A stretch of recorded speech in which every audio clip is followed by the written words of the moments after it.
Hello everyone, आज का हमारा टॉपिक है sliding window flow control mechanism. जो हमने स्टॉप एंड वेट इससे पहले देखा था उसमें क्या था, हम सिंगल फ्रेम एक बारी में भेज सकते थे। एक बार फ्रेम जाता था, एक्नॉलेजमेंट आती थी, फ्रेम जाता था, एक्नॉलेजमेंट आती थी। बट यहाँ पर क्या है, स्लाइडिंग विंडो में हम मल्टीपल फ्रेम्स को एक साथ भेज सकते हैं। और ये जो फ्रेम्स हैं ये किस तरीके से जाते हैं, देखो नाम क्या है, स्लाइडिंग विंडो। स्लाइडिंग विंडो का मतलब होता है इमेजिनरी बॉक्सेस, मतलब ऐसे करके कोई भी इमेजिनरी बॉक्सेस हैं, उनका अलग अलग साइज होता है।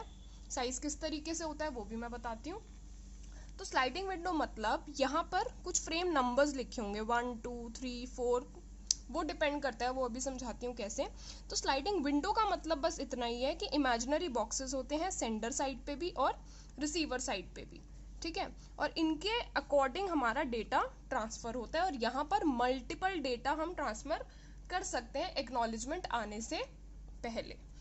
यहाँ पर जो हमारा स्लाइडिंग विंडो का साइज है वो कैसे डिसाइड हो रहा है, ऐसे कुछ भी लेते हैं या कुछ तरीका है प्रॉपर?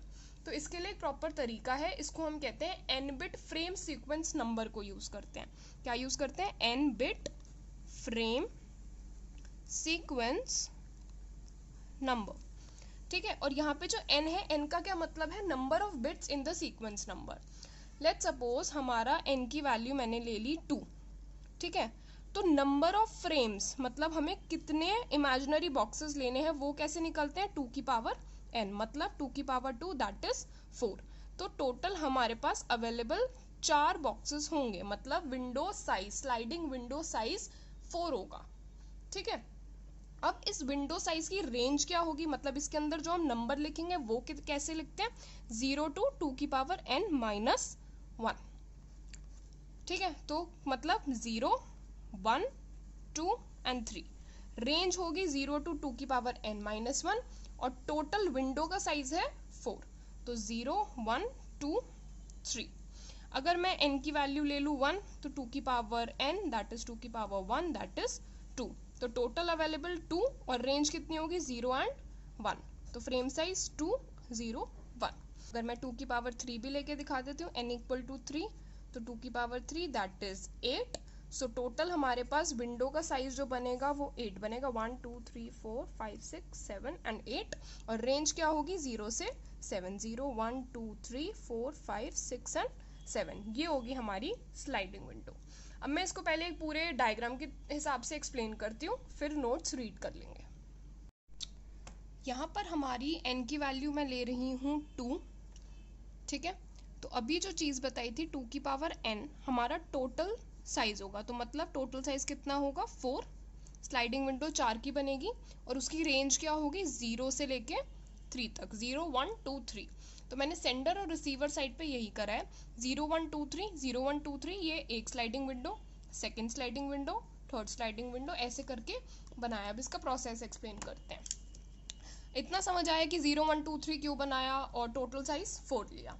एक चीज़ और ध्यान में रखना यहाँ पर कि जब भी डेटा आएगा या जाएगा तो हमारा स्लाइडिंग विंडो का जो साइज है वो हमेशा श्रिंक होगा। डेटा आएगा या जाएगा तो स्लाइडिंग विंडो का साइज श्रिंक होगा, और अगर एक्नॉलेजमेंट आएगी और जाएगी तो वो एक्सपैंड होगा, ठीक है। ये पॉइंट, ये और ये पॉइंट ध्यान में रखते हुए स्टार्ट करते हैं प्रोसेस। इनिशियली मैं सपोज कर रही हूँ कि ये है मेरी स्लाइडिंग विंडो, ठीक है। 4 की लेनी है, 4 की ले ली, और वैल्यू कहाँ से कहाँ तक? 0 से 3 तक, 0 1 2 3। हमेशा जो स्लाइडिंग विंडो के पहले है, ये तो आपने गेस कर ही लिया होगा, ये सारा जो है वो फ्रेम सेंड हो चुका है, ठीक है। So these are already send, ये वाले जो डेटा पैकेट्स हैं वो सेंड हो चुके हैं, और जो इसके बाद वाले हैं ये अभी भेजने रहते हैं, इन सबको भेजना है। और जो अभी करंट में स्लाइडिंग विंडो में है वो इन ट्रांसमिशन है, ये सारे जो हैं अभी ट्रांसमिट हो रहे हैं, ठीक है। सो इस साइड विंडो ये रही और रिसीवर साइड पे भी विंडो ये रही, ठीक है। इनिशियली 4 का साइज है। अब हमारा first data packet that is D0 वो हमने करा सेंड, ठीक है। उसके बाद अब इसका विंडो साइज क्या होगा?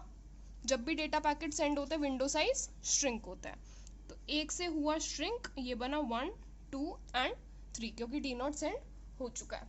यहाँ पर भी साइज जो है वो श्रिंक होगा, दैट इज 1 2 एंड 3। उसके बाद मैंने नेक्स्ट पैकेट भेज दिया। अब यहाँ पे मल्टीपल पैकेट्स जा सकते हैं, अभी बताया था without getting the acknowledgement, but कितने मल्टीपल जा सकते हैं, जितना विंडो का साइज है। अब D1 भेजा, D1 भेजने के बाद मेरे रिसीवर ने एक्नॉलेजमेंट दे दी, एक्नॉलेजमेंट आ गई, एक्नॉलेजमेंट 2, ये 2 का भी मतलब अभी एक्सप्लेन करती हूँ क्या होता है। एक्नॉलेजमेंट आ गई, एक्नॉलेजमेंट अभी यहाँ पे आई है, बट इससे पहले ये ऑलरेडी D1 आ चुका है, तो साइज और श्रिंक हो गया है। तो साइज क्या होगा बताओ, 1 से नहीं होगा, 2 एंड 3। यहाँ पर भी साइज हो जाएगा 2 and 3 because 4 then D not गया था तो एक कम हुआ, D1 गया तो एक और कम हुआ।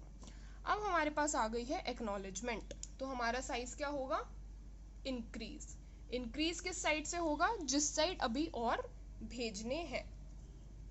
तो हमारा जैसी एक्नॉलेजमेंट आई, अब ये एक्सपैंड हो जाएगा। अच्छा, जो ये स्ट्रिंग होता है वो एक एक से होता है, मतलब डेटा पैकेट जैसे जैसे जाएंगे वैसे वैसे सिंगल सिंगल स्ट्रिंग होगा, बट जैसे ही एक्नॉलेजमेंट आई पूरा का पूरा विंडो साइज दोबारा जो इनिशियल था वो हो जाता है। तो यहाँ पे भी क्या होगा, 2 3 1 0। ठीक है, एक्नॉलेजमेंट आते ही ये आ गया। अच्छा, अब ये जो एक्नॉलेजमेंट में मैंने 2 लिखा है, इसका क्या मतलब है, ये हमें बता रहे हैं कि कितने नंबर ऑफ डेटा पैकेट्स अभी तक रिसीव हो गए हैं। रिसीवर ने बताया कि 2 डेटा पैकेट्स रिसीव हो गए हैं सेंडर को, इसलिए यहाँ पे ये 2 का ये मतलब है। ठीक है, अब इसके बाद मैंने भेजा एक और पैकेट, दैट इज D2। अब जब D2 गया तो दोबारा से श्रिंक होगा। श्रिंक किस साइड से होगा, जो हमने भेज दिया है। तो एक श्रिंक हुआ, दैट इज 301 होगा, 2 हमने सेंड कर दिया, यहाँ पर भी फिर 301 श्रिंक हो गया। ठीक है, इसके बाद हमें फिर अगर एक्नॉलेजमेंट भेजी रिसीवर ने, एक्नॉलेजमेंट, अब यहाँ पे नंबर बताओ क्या आएगा एक्नॉलेजमेंट का, कितने डेटा पैकेट्स रिसीव हो गए हैं, 3, तो यहाँ पे नंबर आएगा 3 हमारे डेटा पैकेट्स रिसीव हो गए हैं, रिसीवर ने बता दिया। अब इसके बाद जैसी एक्नॉलेजमेंट गई क्या होगा, एक्सपैंड। कितना एक्सपैंड होगा, अपने ओरिजिनल साइज पे, तो वैल्यू क्या हो जाएगी, 3012, 3012, यहाँ पर भी 3012।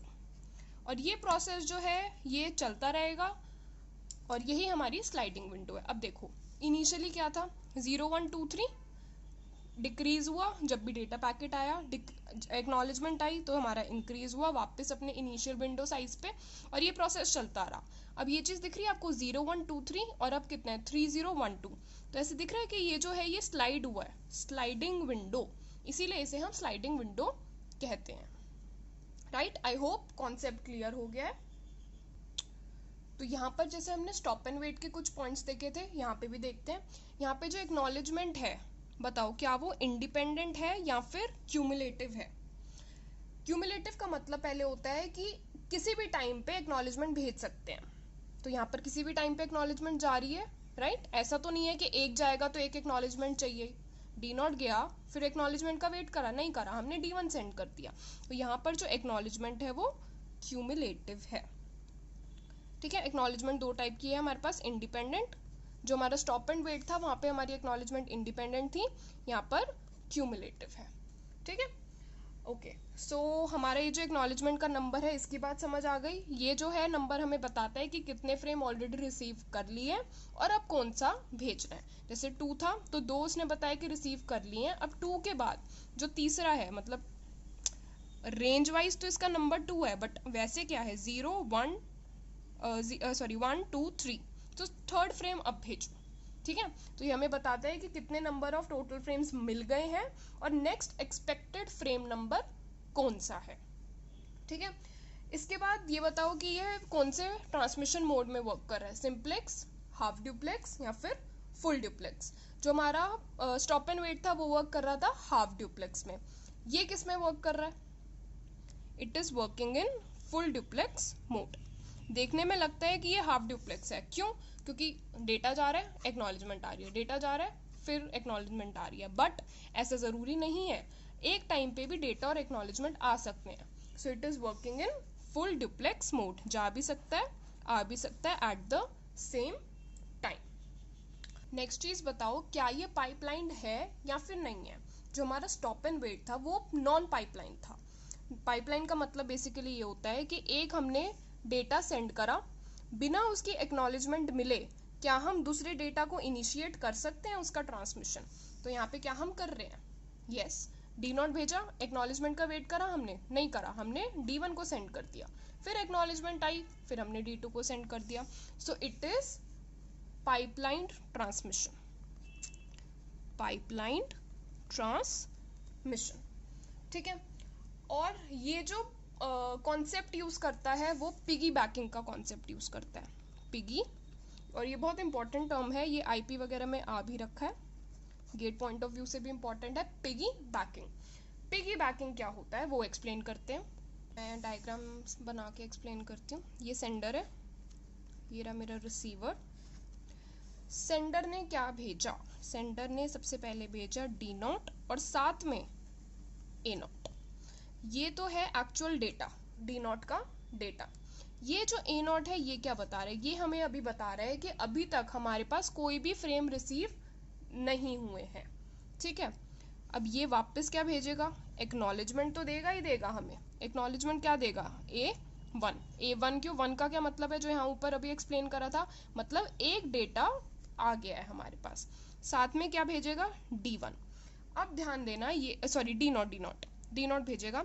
ये जो D0 है, ये D0 क्या है, ये एक्चुअल डेटा नहीं है, ये बता रहा है सीक्वेंस नंबर, कौन सा सीक्वेंस नंबर का डेटा अभी मुझे मिला है। सो एक्चुअली जो यहाँ पे मैंने अभी आपको दिखाया था D0 D1, एक्चुअल डेटा यही है और ये एक्चुअल एक्नॉलेजमेंट है। जो इसके साथ ये एक्स्ट्रा चीजें दो जा रही हैं, एक्चुअली में ऐसे जाता है, पिगी बैकिंग यूज होती है। तो यहाँ पर ये जो है और ये जो है ये सिर्फ बताता है, जो यहाँ पे ये बता रहा है कि हमें अभी कोई भी फ्रेम रिसीव नहीं हुआ है, और D0 बता रहा है कि क्या कौन सा सीक्वेंस नंबर अभी रिसीव हो गया। अब बताओ नेक्स्ट क्या जाएगा, D0 A0 आया, वापस में एक्नॉलेजमेंट एक मिली कि एक डेटा फ्रेम मिल गया है और कौन सा सीक्वेंस नंबर का डेटा मिला है, D0। नेक्स्ट ये क्या भेजेगा, D1 भेजेगा, साथ में क्या बताएगा कि मेरे को एक एक्नॉलेजमेंट मिल गई है। ये क्या रिटर्न में देगा बताओ, एक्नॉलेजमेंट 2 देगा। 2 मतलब 2 डेटा पैकेट D0 और D1 हमें मिल गया है। साथ में क्या बताएगा, कौन सा रीसेंट सीक्वेंस नंबर मिला है, तो कौन सा रीसेंट सीक्वेंस नंबर मिला है, D1। और ये प्रोसेस चलता रहेगा। इसको हम कहते हैं पिगी बैकिंग। पिगी बैकिंग मतलब process of transmitting the acknowledgement along with the data. I hope ये सब क्लियर है। अब यहाँ पर एक इम्पॉर्टेंट चीज और है, यहाँ पर हम यूज करते हैं wrap around frame sequence number, wrap around frame sequence number. Wrap around frame sequence number का मतलब क्या है, हम repeatedly same set of sequence number को बार बार यूज कर रहे हैं। क्या मतलब, 0123 0123 0123, तो ये क्या है, wrap around frame sequence number. बस नाम है, ये नाम याद रखना, wrap around frame sequence number use करते हैं। और इन जो ये फ्रेम सीक्वेंस नंबर है इनके सेट्स को जनरेट कर रहे हैं हम बार बार, तो इसमें जो टाइम लगता है उसे हम कहते हैं wrap around time. Wrap around frame sequence number and wrap around time. Okay, अब जो मैंने इसकी डेफिनेशन सी लिखी है वो एक बार पढ़ लेते हैं। स्लाइडिंग विंडो क्या है, the term sliding window refers to imaginary boxes to hold the frames, मतलब data. In this protocol, multiple frames can be sent by the sender at a time before receiving an acknowledgement from the receiver. I hope this point is pretty much clear now. जो sender का buffer है, मतलब जितनी capacity है sender की, उसे हम क्या क्या कहते हैं, सेंडिंग विंडो या फिर सेंडर्स विंडो। जो रिसीवर का बफर है उसे कहेंगे रिसीविंग विंडो या फिर रिसीवर्स विंडो। और इसके बाकी सारे पॉइंट्स मैंने एक्सप्लेन कर दिए हैं। सो आई होप आपको sliding window flow control mechanism is clear. So thank you.